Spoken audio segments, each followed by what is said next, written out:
The Edo State Governor, Godwin Obaseki, has also lended his voice, and he has reacted to the oil price and saying that this is a time for Nigeria to look inwards. He was at the Nigerian Stock Exchange yesterday on a courtesy visit and spoke to Channels TV business producer Temple Shaju. Take a listen. It's a phase, and like in every other phenomenon like this, there will be opportunities in this downturn.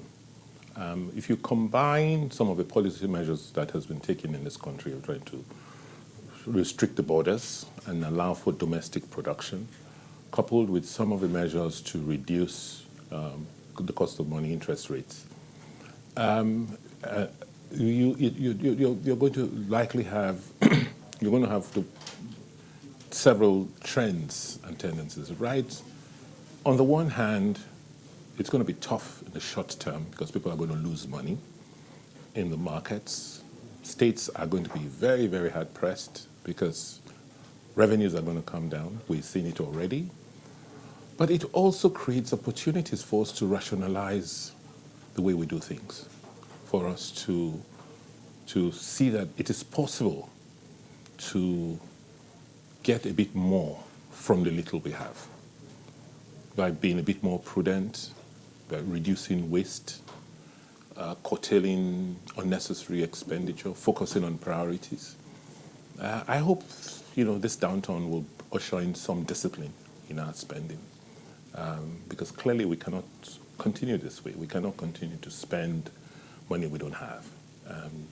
Maybe we're spending the hope that oil prices will go up. Now that the reality is oil prices have plummeted, then we're all going to have to cut back. It's going to be very painful. It's going to be very, very tough. But at the end of the day, if we continue to invest in the basics, in food, we continue to invest in infrastructure, and a lot of these things don't need foreign exchange.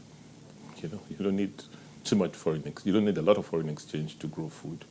You don't need a lot of foreign exchange to build your roads. You don't need a lot of foreign exchange to train your children, or improve our educational system. So as long as we see an opportunity in this downturn, I think Nigeria will be better for it. And your outlook for the year? I mean, you had a battered Q1 already.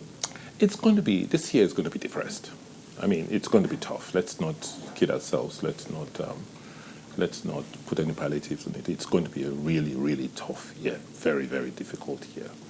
But they say when the going gets tough, the tough gets going. For me, as government, we need to focus on the vulnerable. A lot of people may not be able to, and may not be strong enough to survive, to survive it.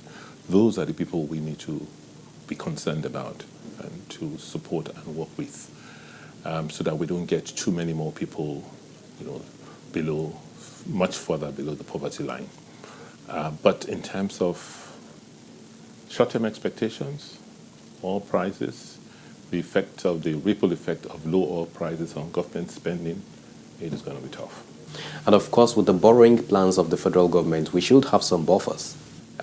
It depends on how we spend the borrowing. If we spend the borrowings, if we waste the borrowings on things that we could do without, like subsidies, paying for subsidies, either in electricity or in fuel, if we spend the borrowings paying for inflated contracts for infrastructure, we're going to be worse off.